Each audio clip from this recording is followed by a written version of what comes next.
Welcome to the Virtual Memories Show. I'm your host, Gil Roth, and you're listening to a bonus episode of a weekly podcast about books and life. Not necessarily in that order. You can subscribe to the Virtual Memories Show on iTunes, or use our RSS feed with your favorite podcatcher. You can find the RSS feed on our websites, vmspod.com or chimeraobscura.com/vm. We're also on Twitter and Instagram at VMSPod, at Facebook.com/virtualmemoriesshow, at virtualmemoriespodcast.tumblr.com, and on YouTube and TuneIn.com by searching for Virtual Memories Show. And if you like this podcast, please go to the iTunes store, look up the Virtual Memories Show, and leave a rating and maybe a review for us. That'll help inspire Apple to promote us a little. Now, you can support the Virtual Memories Show and get access to exclusive content with a recurring monthly donation via Patreon. Just visit patreon.com/VMSpod and set up your level of support. Every week you'll get new material from our patron-only blog, and you'll also get to listen to my quarterly bonus podcast, Fear of a Square Planet, which features extra material from our guests and is only available to supporters of the show. So visit patreon.com/VMSpod or paypal.me/VMSpod and help me continue to produce smart conversation about books, art, comics, and culture every week at the Virtual Memories Show.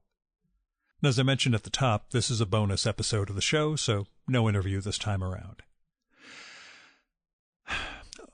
When I started this podcast, I put together a spreadsheet of guests I wanted to record conversations with. Those of you who know me know I've got a penchant for spreadsheets.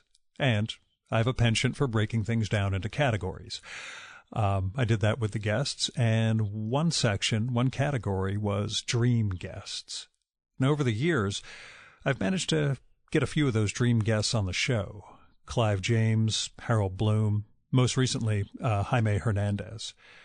And there are a bunch of others who are still out there, like Robert Caro, Fran Lebowitz, Dan Clowes, who is probably not going to happen, Sir Tom Stoppard, who I still hold out hope for. But the first name I wrote on that list, the person above all who I wanted to sit down and record a conversation with, was Philip Roth. And I began reading him 30 years ago. And I never really stopped. Some of his books, like Everyman, I return to regularly. I guess to measure myself against them. From where I sit here at my desk, there is a shelf of Roth books. The original hardcovers and paperbacks that I bought, now the Library of America collections. It looks at me adjacent to Shakespeare, one level below my Russians and French. It's important to me. He's important to me. And besides the family name, which I don't think there's any overlap with, there is a closer connection that Philip Roth and I share. But it is too embarrassing a story to tell here, although I would have shared it with him in a heartbeat. Now, over the years with the podcast, I would ask certain guests if they had an in with Philip Roth. The ones who did have a connection were surprising, people who I didn't think would say they did, and people who I thought would didn't. And I will admit, occasionally I've reached out to certain guests because of their connection to Roth in hopes that when I finally pitched him, I might have the right array of names to drop that would convince him to say yes. I have cultivated the art of name dropping over the last few years. And over the last few years, I've built enough connections in New York literary circles that I'm pretty sure I could at least have gotten the message to him, along with that tease of an angle that might at least have enticed him into contacting me. Philip Roth died last week, and I never pitched him. I used to be afraid of rejection, but my job and the show have pretty much inured me to that. But in this case, in Roth's case, I think I was afraid. Roth Roth's a writer I've read more than any other. Just a few weeks ago, when I asked one of my guests if he had a Roth connection, he said, yes, but he's very sick, in a tone that told me I'd waited too long. And I felt relief, because it meant I could stay beneath his notice, that I as good as never existed, as far as he was concerned. It's possible I wasn't afraid of rejection, but that I was afraid he'd say yes, and that I would come up wanting in our conversation. That anxiety follows me in a lot of episodes, especially the ones with those dream guests. I like to think anxiety is part of what makes me work hard. But maybe that anxiety, that fear of truly being just some schlub from New Jersey in front of Philip Roth was too great. It would have been like being rejected by my father. And I know what that's like. Back in 2015, after I recorded with Clive James, I thought for a little while that episode would be my final one. It was a once-in-a-lifetime conversation, an experience I could never repeat. I hung with someone whose work and whose mind I've adored for years. I could legitimately say it was never going to get better than that one. But, as they say, nevertheless, I persisted. But I wonder now, what would have happened? What would have happened if I'd recorded a conversation with Philip Roth and it went well? Would I have had the same reaction I did with Clive James? Would I have followed through? Ended this? Just finish the show from there? Back in college, a pal of mine wrote a story where a character judges people by their answer to the question, what would Wile E. Coyote do if he finally caught the Roadrunner? Eat him? Let him go and start the chase all over again? Could Ahab have gone back to life on land if he'd actually managed to take down the white whale? What would I have done if I'd achieved that goal? If I'd scaled Olympus? I mean, this has to end someday. So would it have been better to go out on a high note? But in short, I was afraid. The day after Roth's death, or at least the day after it was announced, I was in New York City for the memorial service for the poet Sandy McClatchy. Sandy and I recorded in the summer of 2015, about a year before the cancer diagnosis that did him in. And it was a lovely episode. It was a talk with someone who devoted himself to the beauty of the word and the pleasures of the world. He wasn't just some hermetic poet and scholar. He lived. His life conveyed vitality. In the show notes, I called him a bon vivant, which is probably slighting him, but we talked about opera and poetry and his childhood and gay marriage and collecting letters and autographs and the importance of the classics. And we started off talking about mortality because I have no appropriate way of starting conversations, apparently.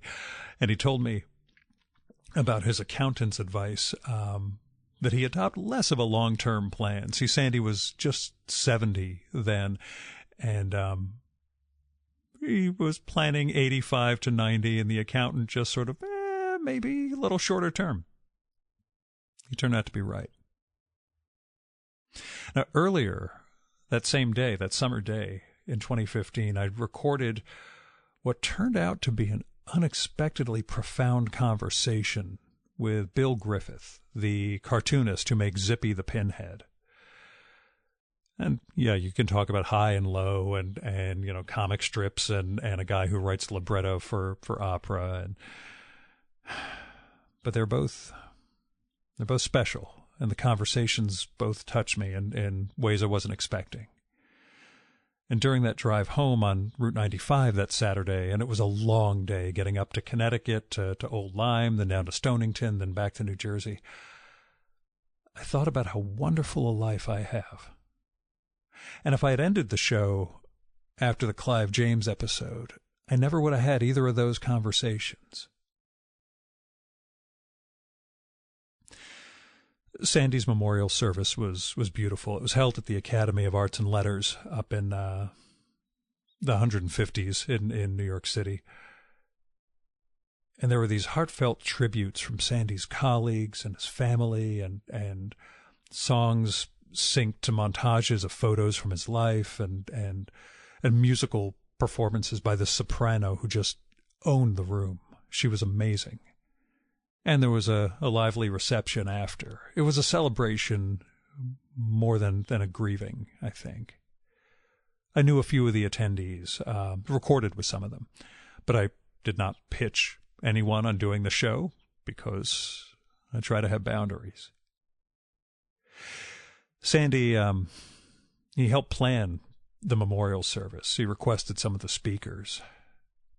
Like I said, he had almost 2 years from the diagnosis to his death. 2 years to think about, how he wanted to be remembered. Although I guess he had his whole life for that, like we all do. And I wondered, as one does, I hope, about my own memorial while I was sitting there in the audience.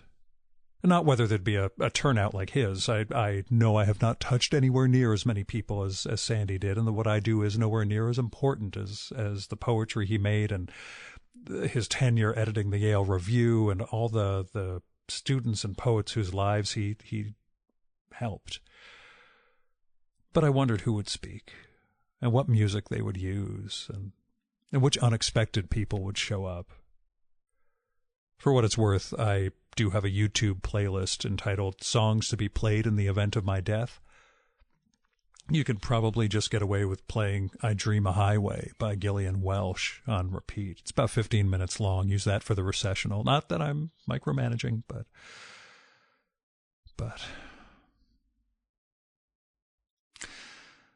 before the service, I met one of Sandy's sisters and her family at a cafe around the corner from the Academy. I knew they were part of the event because they were dressed well, and they were wearing the ceremonial pins that were handed out at the service. It's a picture of Sandy and a line from his poem, Orchid. Now that you are gone, you are everywhere. I introduced myself and explained my tangential connection to Sandy. I told them about the conversation we recorded, and they asked how to listen to it. And because I am shameless, I handed his sister one of the promotional postcards for the podcast, and I pointed out my email address and the website and told him he could find it there or just to write me after, and I would send them the link. And